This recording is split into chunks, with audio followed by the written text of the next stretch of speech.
Welcome to Healing Generations, a podcast creating a dialogue uplifting the importance of healing, strengthening, and supporting our communities, and that addresses the disparities and inequities in communities of color.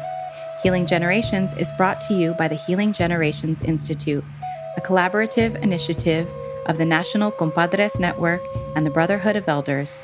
Be sure to subscribe to stay up to date on our new releases. Oh, Metiola. Welcome, relatives. This is Jerry Tello with the Healing Generations podcast and Healing Generations Institute. And I want to welcome you and thank you all for being here with us today. Once again, on this journey of really acknowledging, the generations of healing and medicine and teachings that are in us, actually, in our DNA, that have been portaled down to us through our generations of ancestors. And at the same time, our task of unraveling and healing the generations of pain and trauma, and on this beautiful day here, where I'm on the Tongva Gabrielian land, I just want to give gratitude and thanks, beginning, by thanking Creator and the ancestors. And as I do that, I want to recognize all of you wherever you're at, and thank your ancestors for formatting that path for you, whatever you're at, and thank you for being here with us today. We're always very grateful to have another time where we can dialogue in a good, honest, clear way. And I always remember that, that there are still times today when we can't be honest and open in our dialogue. We will be that here today. But I am so overjoyed today to have with us an hermano, a leader, a wisdom keeper, an elder, a really profound thinker, in so many ways, but also just a good hermano, a good brother, who we call hombres nobles, that walk that way in a good way. I always see on his feeds him with his kids and having a good time. And, so I know as a dad, he's a proud dad and grandfather too. Grandfather too. Look at that. Get that role too. So who I'm talking about is Dr. Pedro Noguera. And, besides all of that, obviously has so many accolades with him, has written so many books and led so many movements around education, public education, school reform. Presently he's the Dean of the University of Southern California's Rozier School of Education, but so much more. Because when he steps into space, he brings with him the heart and spirit of his people, but the heart and spirit of community, and really has advocated, for not just the formal education, but what in our community we call la educación, the education of spirit of who we really are. So, brother, I just want to welcome you and give you a chance to welcome the audiences as we begin today. Thank you, Jerry. It's great to be with you. And all the positive things you said about me, I would send right back to you. I've been admired for you and the work that you do for many years. And so thank you for inviting me to be part of this show. We want to always like to begin by just having you introduce who you are, your people, where you come from, where your relatives come from, and a little bit about your journey into who you are. So we'll pass it to you and allow you to do that. So I was born in New York City, son of immigrants, mother from Jamaica, father from Venezuela and Trinidad. My people are from the Caribbean. That's where our heritage, but, just a few generations removed from Africa, from Spain on my father's side, from Haiti on my mother's side in Jamaica. And I have a niece who's been doing research on the family history, and we're learning more and more about it. And it's just interesting to understand their journey. I actually saw my grandparents' names in the registry at Ellis Island when they came in the 1920s as immigrants from Trinidad. But I grew up in New York City in the projects. And I often tell people, I'm from the part of Brooklyn that still hasn't gentrified, Brownsville, better known for producing rappers like Biggie Smalls and boxers like Mike Tyson. But my parents, they really believed in education, even though neither of them graduated from high school. But they really impressed upon us the importance of education. And, all six of us, my brothers and sisters, all of us went to college and graduated from college. And often when people would ask my father, they say, how did you manage to send all six of your kids to college? He would say, I don't know, because I wasn't home, but it must be their mother that did it.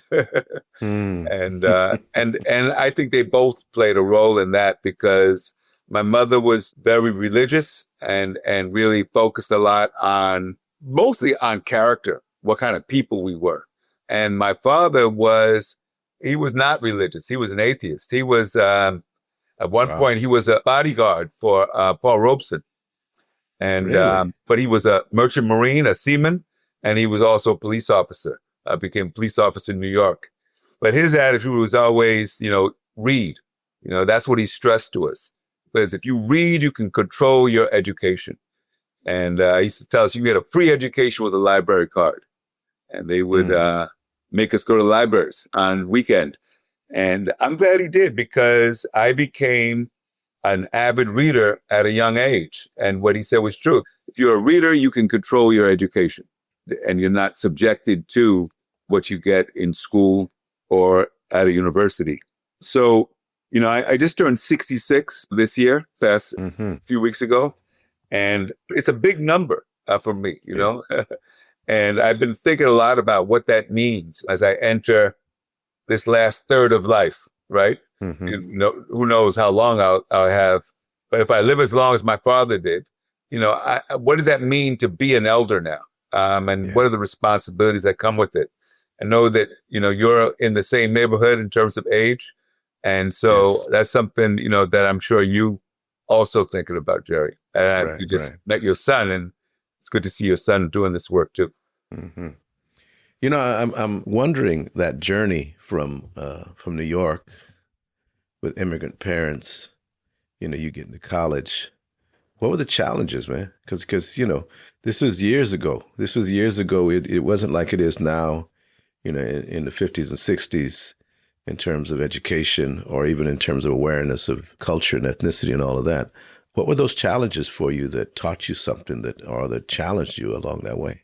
Yeah, I think the biggest challenge early on was knowing that we were different, right? That we didn't quite fit in, right? We ate different food at home than most of the other kids. My parents, especially my mother, fairly strict. And so, they held high expectations for us in terms of what kind of people we were. So I think early on, the big issue for me was that my awareness that I was not like a lot of the other kids in terms of our background, our culture. But what that did for me was it gave me, I think, a stronger sense of my identity, made me have to, at a very early age, understand what it meant to be who I am. How do I articulate that and stand up for myself?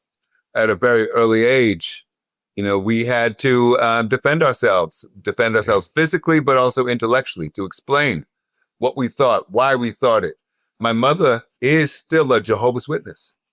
We started Catholic, and then I too, with her, along with my siblings, we converted. And, if you know anything about it, if you're in that church, you are very separate from other people.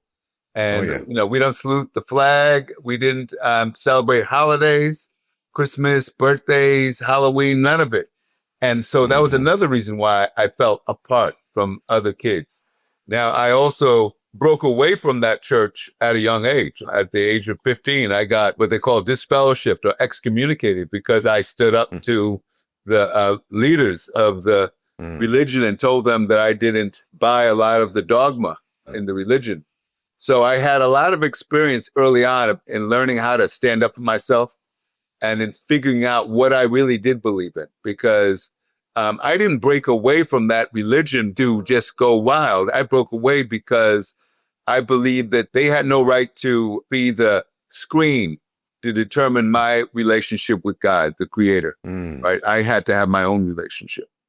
And that's been a path that I've been on ever since, is trying to make sure I stick with that path, understand the nature of that path in a world where we're constantly challenged by the suffering around us. How did that flow with your mom? You say your mom was strict, very religious, and then you're going to say, well, I'm not going to go to church the way you go to church. How did that roll? She was disappointed because I was the most devout member of the family. So when I broke away, it was like she lost her best ally in the church. And every now and then she would try to talk to me to try to come back. I made it really clear I was not interested in coming back. And so even to this day, the members of that religion, they're not allowed to talk to me, which wow. I consider a gift, not a problem. But doing so at 15 to be excommunicated was very significant for her and for me, because it cut me off from people I had known most of my life. You know, I mean, interesting. I had a sector of my family that was Jehovah's Witness too. They were initially were Catholic, and then they broke off. And even though we interacted together, we didn't. You know, obviously they didn't come to parties and they didn't come to things that we celebrated, so we didn't see them that much. But you know, it was interesting because I still have relatives in where my dad grew up in San Antonio who were Jehovah's Witnesses, and it's, you know, we've come to an understanding, to understand each other, and they still give me the Watchtower and stuff like that. But you know, they're always recruiting, right? Always. So, what got you on the path of education? I will give the Jehovah's Witnesses credit for that, because what they did was they really forced us to study. Now, they wanted us to study the Bible. They wanted us to study their teaching. So at a very early age, I knew I was reading the Bible. I knew the Bible. But there was a discipline to that religion related to study in particular. And the other thing I got from them is the importance of having a sense of conviction about what you believe in, and knowing you have to stand for something. So I will say, even though I rejected it, I did benefit from it. But I think what got me into education more than anything was when I went to college, I didn't know what I wanted to study. I just knew I wanted to do something to be of service, to help other people. And I took a psychology course when I was in my second year, my sophomore year. And in that course, I was asked to work with a teacher at a local public school in the inner city in Providence, Rhode Island. And it was there that I saw the injustice and the way children were treated. And I was asked to work with a small group of Black boys who were, the teacher said, were giving trouble. And although I was only 19 and totally unskilled, she said, "You're responsible for these boys whenever you come." They were 5 little boys in kindergarten. And I knew right away the only problem these kids had was they were restless, playful, and didn't know when to stop, weren't listening to the teacher. And so since she said I could do whatever I wanted when I came the next time I visited with a football. And I said, I'm going to play with these kids, get to know them, build a relationship, because my goal was not to crush them, but to channel the energy into something constructive. And I saw right away that if you build a relationship with the children, they'll learn from you. They will learn with you. And I saw the power of that very early. And that took me on a journey of wanting to use education to change the lives of people, particularly people who are not being well served, children who are not well served in our schools. And there in Rhode Island, was it a particular ethnicity of kids that you were dealing with? So where I was working, the kids were Black, Cape Verdean. Cape Verde is a small island off of the coast of Africa, formerly colonized by the Portuguese. A lot of Portuguese were at the school too, Azorean people. And there were, at that time, there's a small number of Latinos, mostly Puerto Rican and Dominican. Now, the Dominicans have taken over Providence. They're like the largest group there. But at the time, it was they were very small. So did you then become a teacher? I did. I became a teacher. In fact, I started my teaching career at Central High School, which was considered the worst high school in Providence, and fell in love with it. I fell in love with it because I knew that as soon as the classroom door closed, I had so much power with kids. I could use that time with my students to challenge them, to stimulate them. I was teaching history, and I could be creative with these kids and use my teaching to get them not just to learn, but to believe in themselves. And that I think led me to see education as a pathway for myself. I remember, back in the 60s and 70s, I was in high school, and I remember the riots happened in Watts, and there was upheaval going on all over. So the civil rights movement was really creating an awareness and creating a time of upheaval. How did that impact your trajectory of of what you mentioned inequity and stuff like that? How did that impact you based on what was going on in the country at the time, being a man of color, Yeah. trying to be in the educational system and seeing these injustices going on?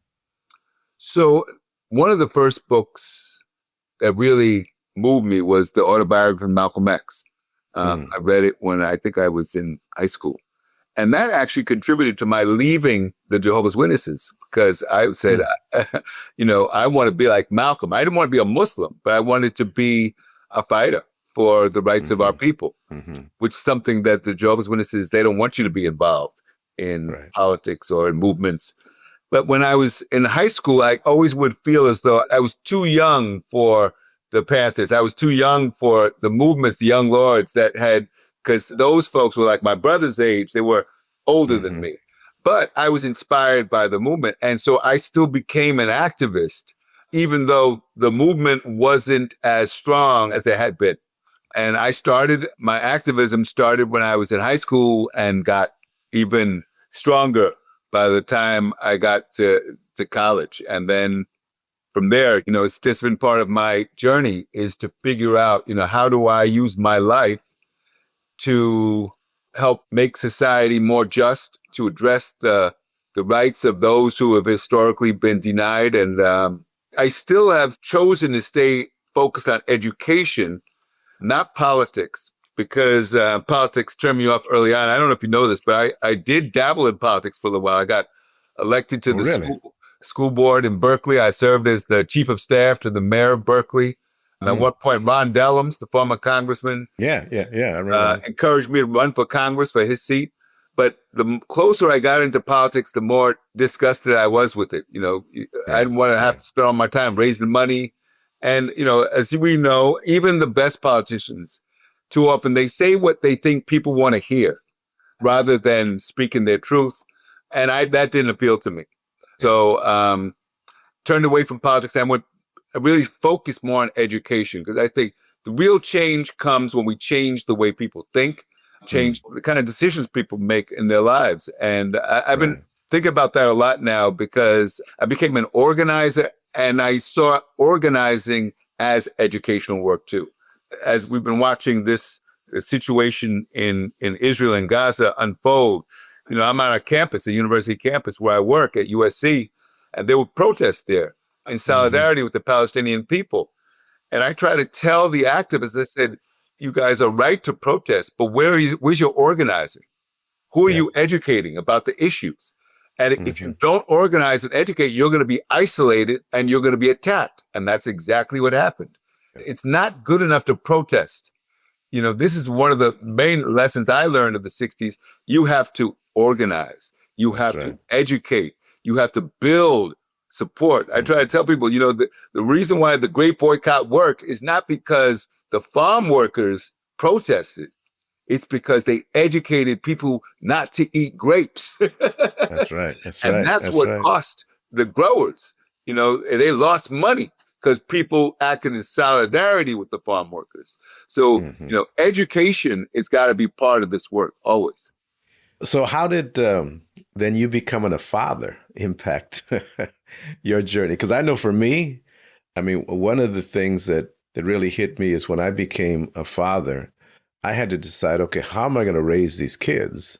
What am I going to teach them about their own culture, their identity, but also, how am I going to raise them? Because, I was raised a certain way, coming from immigrant parents. My dad was really strict as well, real tough, loud talking man.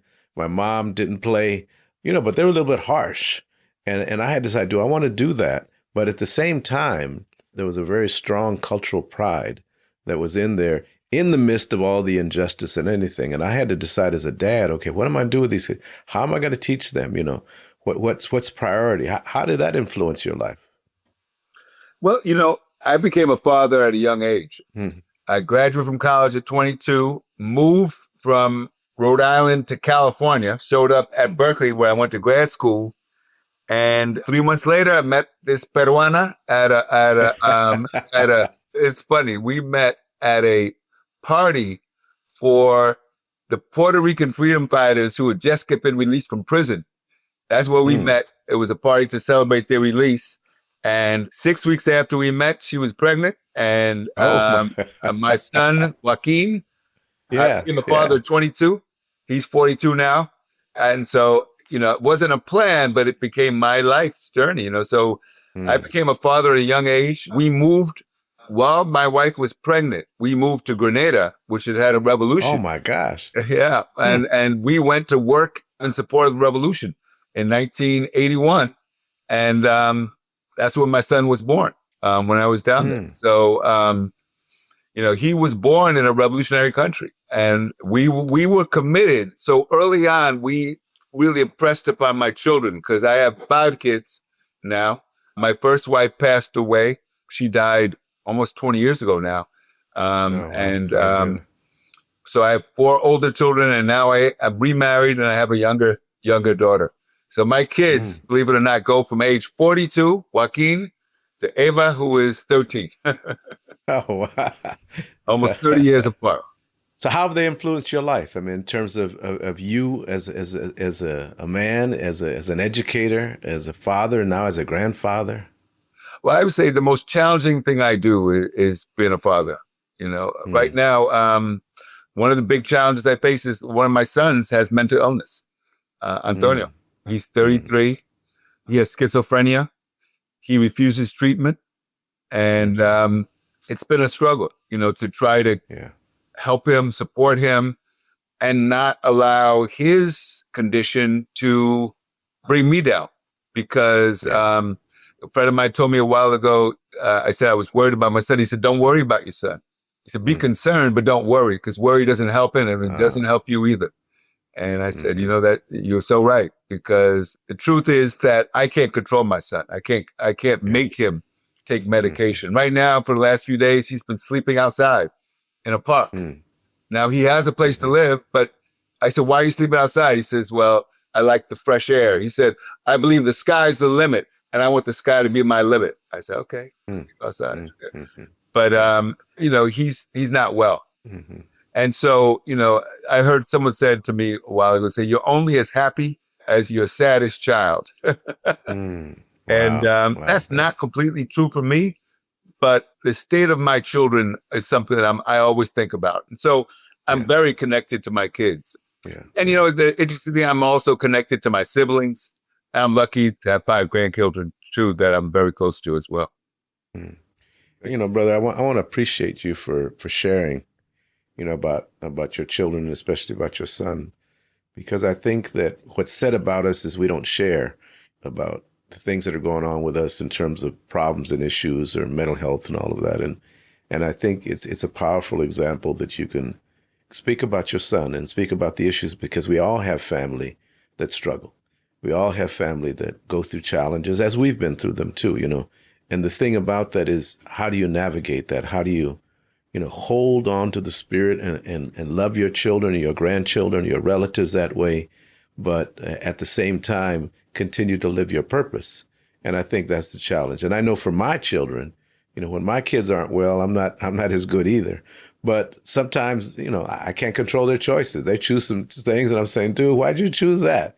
That wasn't going to be good. But, I'm their dad, and you're right. They got to make their choices on their own. But I appreciate you bringing that to light, because I think in all of our families, we have blessings, but we also have challenges, and that's just part of life, part of the journey that you navigate through. Yeah, no, I've been through my share of hardships. As I mentioned, my wife died of cancer almost 20 years ago, and so I became a single father, and I had 4 kids. The youngest was 11, Antonio was 13, and that was not easy to have to raise my children my own, and now have a son with mental illness. But I don't think of my life as being hard. I think that's part of life, and I have so much gratitude for the many things I do have in my life. I still have a beautiful family. I still have work that I love doing. I have a garden in my yard I'm proud of, and full of corn and vegetables I'm growing. So I'm healthy. And I haven't Yeah. always been healthy. I had cancer 4 years ago. So I have gratitude in my life for the things that go well. And I accept that, hardship is always there too. Yeah. As you're speaking, I can't help but think about your mother and your father, because they rooted you in some things that really have helped you, in spite of everything, continue to walk and move forward. You mentioned your dad and your mom, your prayerful mom and your really strong dad, and those elements are in you. And obviously, I would imagine that a lot of people, when they give you accolades, because you've received many, many accolades in your life, they don't look that far back in terms of, the strength of your parents and what they've given you. So I want to appreciate you for that, brother. I want to appreciate you for living with that sense of strength and grace at the same time, but also, being a very strong advocate for people and for justice. And so, I wonder if you can tell us about your work that you're doing today, the thing that, you're passionate about and that is thriving you to continue to do this work. Yeah. So education is still my passion, still the work that keeps me inspired. And, right now I serve as the dean of the School of Education at USC. And so it's a different role. I still write, but I don't teach. I wrote 2 papers this summer, and they are all about learning and the power of learning, and how we can use that to learn to address the problems facing the world today. It's actually a very empowering idea, when you think about it, that we can learn our way out of things, right? Right. But we have to be deliberate about it and intentional about it. The work of Paulo Freire has been very influential to me, the Brazilian educator, who talks about the importance of critical consciousness and of praxis, and of not just learning for the sake of learning, but learning to solve problems and being creative about how we approach problems. And so that's something I try to live by. Right now I'm thinking, how do we use learning to address issues like climate change and to promote climate justice and to address violence and war and inequality and poverty. And what moves me is the fact that I know of schools throughout the world that are doing that kind of work and elevating that so that people can see that's a source of inspiration about what we can do, that we don't just have to accept the way the world is and say, well, it's just such a shame that things are as bad as they are. No, we can choose not to accept it and to take action. And so, that's what I try to do in my own way, in my own work here in Los Angeles. But I also try to shine the light on that work in other places so people can know about it. I was in Ghana, as you can see from my shirt. This was for an education summit not long ago. And, I saw, people who have so much less than we have in this country, but who are so motivated to learn and use education to address their own situation. And travel has always been, for me, a great way to continue my own educational journey, but also to inspire me by the work that's going on in other parts of the world. So I continue to try to, be a mentor to young people who are becoming educators. I continue to try to now use this position I have to leverage the resources of the school. There's so much to be done here in LA, because the needs are so great. And, so to try to play a role in using education to advance justice is really the work I'm doing. Well, your work is very profound and, has really motivated a lot of thought leaders to consider what they're doing. And because I've heard them quote you many, many times. But I hearken back to what you said earlier about your parents raising you and about your character. And in our culture, that concept of la educación is not just about formal education. It's about how you carry yourself. It's about knowing how to carry yourself and your ability to move in different spheres and be able to adjust. So as a kid, you know how to be gentle with your grandma. Yes. But you go out in the schoolyard and you know how to be with your grandmother, no matter what Oh, yeah. who you are, right? But on the schoolyard, you need to, be a little bit rough and tumble, and then you go to church, you got to be quiet. I mean, all this way of being able to adjust and to be observant, because I know in the neighborhood in Compton, one of the things I had to be, hyper vigilant about checking out what was going on, or just to get home, just to be safe, and so in our traditional culture, they would say a kid that's bien educado is one that can really, really go from one situation to another and know how to adapt.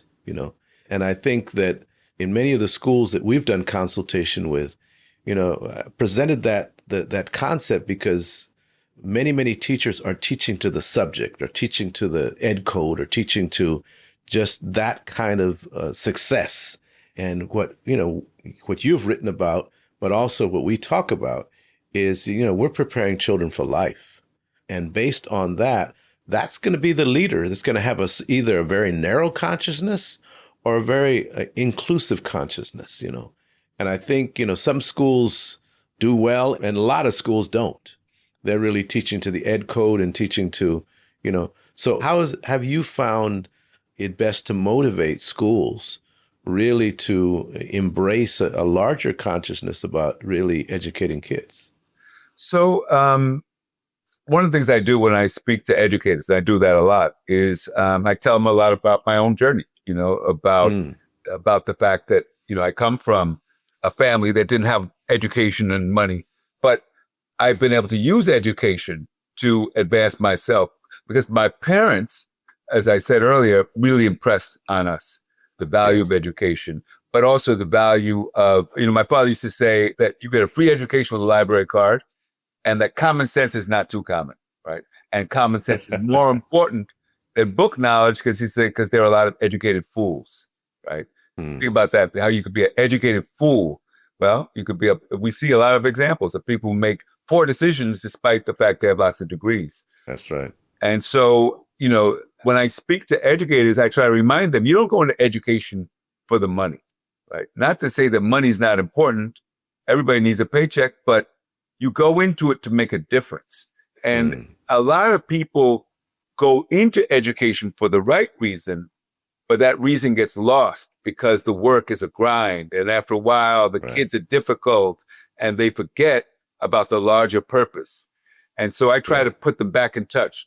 Your goal is not to prepare kids for tests. Your goal is to prepare kids for life, right? Your goal is to get kids excited about learning so that even when school is over, the kids still want to learn, right? They're still motivated to learn. And when I share that, what it reminds them of is their power as an educator, the fact that education is creative work, and they've got to get back in touch with that. Building relationships with their students is critical to teaching and learning because they've all seen kids who will learn from the teachers they like, but choose not to learn from the teachers they don't like and don't respect. And so I remind them that to be an educator, you have to be a role model because the kids are watching you. They can tell if you don't like them. They can tell if you're afraid of them. They can tell if you have favorites. And so you have to ask yourself, what am I modeling? Because, the character we model, right? To go back to your point about being bien educado, right? That's also about integrity. That's about character. That's about your personhood. And kids can see through a fake person. They can see if you're a phony right away. They can see if you're a hypocrite right away. But they can also see if you're authentic. And those are the people that resonate, with children. And that's where the power of teaching comes in. So, I try to remind people, to be a teacher is a gift because even if you're not being paid, there are some parents out there who've trusted their children with you. And now the question is, what are you doing with that gift? And how are you using that time with them? I think it's really a special role.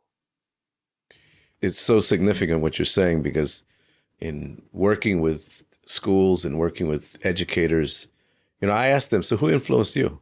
You became a teacher and some came from very, struggling backgrounds, impoverished, and they will mention someone. And I said, so what did they teach you? He says, no, they didn't teach me. They accepted me. And that sense of connection and acceptance then became something that says, I'm worthy, I'm worthwhile. And so what I found that the motivation is exactly what you said, that relationship. Yeah. When someone sees me and acknowledges me and believes in me, in spite of whether I'm doing good or not, they see some sacred purpose in me, then I can begin to consider maybe I do have something to give. Maybe I can't do that. Yeah. Maybe I, do have, an ability to be successful. And I think that's, something that often is missed in terms of that connection and that belief that you can, light and water in children. And, lately I've had the privilege of interacting with your son, with Joaquin. And I see the brother, he's brilliant, man. He's brilliant, but his heart is so, just so into it. When he talks, he don't just talk. He's like, you could feel the love and the inspiration. Yeah. He just gets excited, he's excited. And I'm saying, so that, and you know what? You should see him with his own children. He is a wonderful father. I tell him all the time, I say, you're a better father than me. Father than me because I was only 22 when I got started. So I was still growing up myself. He is so attentive with his kids, gives them the time and love and attention. I'll give you an example. His oldest child is his daughter. She's Italian. She lives in Italy. Okay, she's 14 years old. He gets her for the summer. That girl, she sent him a card of him and her that she drew a picture of him and her surfing. And she said, my daddy means everything to me. Wow. And that relationship, why they have such a strong relationship? Because twice a week for an hour at a time, he talks to her. And it's just him and her. And she tells him what's going on. The girl lives in Italy, speaks fluent English. Now, I give her mother credit for that, but also Joaquin, because he's always putting in the time. I said, you give her the gift of presence, your presence. Yeah. And he's doing the same thing now with his two sons. So, when I see him with his children, and fortunately he lives near to me in Pasadena, I say, you are such a good father. I just love to see the way he has embraced his role as a father. Yeah. Well, and I appreciate you acknowledging him that way, but I know some of it comes from his daddy. Even though it comes from there, and in the same way that some of your inspiration and teachings come from your mother and father too. That way, as we wrap up today, I really want to acknowledge you mentioned 66. You're up there in that elder stage, and have been around for a while, and I really want to give you the opportunity to offer some counsel or some advice to the next generation. Because some of us had to learn the hard way, and we didn't really have those people that could counsel or tell us, give us some advice or some things to do or not do. But I want to give the audience an opportunity to hear from you today. We're in some struggling times. Yeah. A time I never thought we'd get back to, but we're here again. Yeah. Right. And you've been through a lot. You've seen a lot. You've struggled through different aspects. I wonder if you could just share whatever counsel, whatever advice you want to give to that next generation to help them not only ground themselves, but get them through, and so they can fulfill their own purpose in life too. Thank you for that question, Jerry. So lately, because I've been seeking guidance for myself about how do we resist the injustice that we see right now? And how do I, in my life, because I don't want to say it's up to the next generation now. I'm still here. I got work to do for many years to come, right? So I've been listening to a philosopher, a guy named Bayo Akomolafe.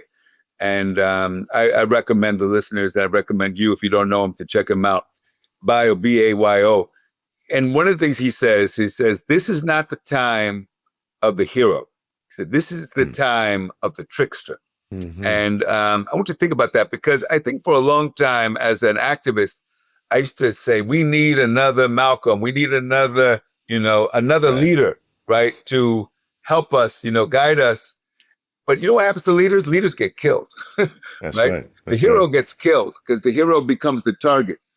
The trickster is somebody who recognizes that when you're going up against a more powerful enemy, sometimes you don't go straight at them.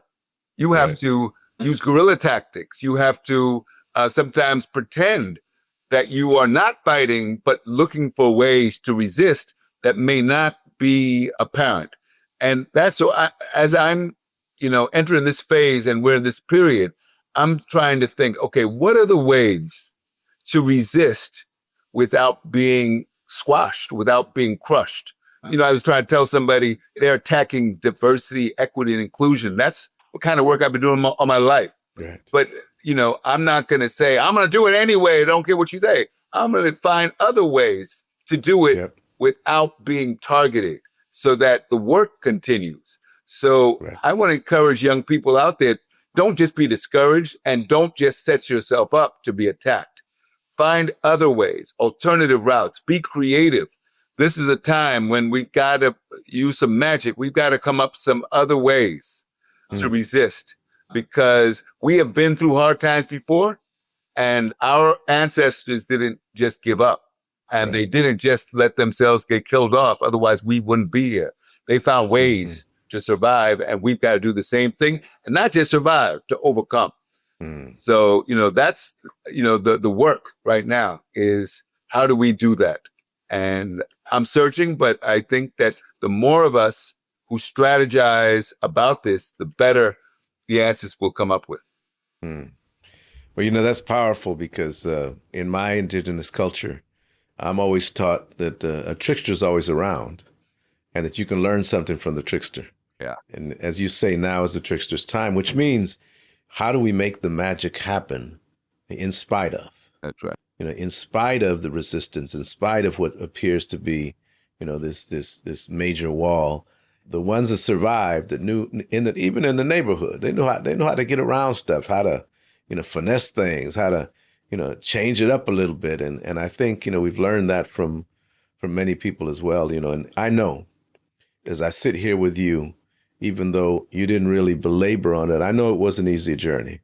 As a male of color in this society, in the educational system, trying to get tenure. I mean, I know this wasn't an easy journey. No, you figured it out. Yeah. You figured it out, brother. Yeah. And that's why, I feel the responsibility to constantly give back and help others figure it out, Yeah. And so I really just want to appreciate you. I want to appreciate you for who you are, for who you represent, for your truthfulness, your honesty of not only your successes, your accolades, but your struggles, because that's what we need. We need to hear from other people that don't just tell us about, hey, I won this, or I did this, or I cheated. No. This is what I struggled with, and was able to persevere and get through, because that's where a lot of folks are too, And to me, you as a maestro, as a leader, as an advocate, is a true honor, to be in your presence and to be an ally moving forward. Hopefully we can do some work moving forward and figure this stuff out, man. Yeah. Because the young people are watching, and they need the leadership, but they also need the companionship as well. So we have a friend in common, Quayle. I'm sure we have many friends. Yeah. Baba Quayle always talks about you, and I want to do the kind of work you all are doing with that men's group, because we need that. And so I've been seeking out brothers here in the LA area who I can connect with, because in addition to mentoring, the mentors need some. Oh yes. we need some support too. So I need that as well. All right, let's do that, man. I want to appreciate you as we close it up today.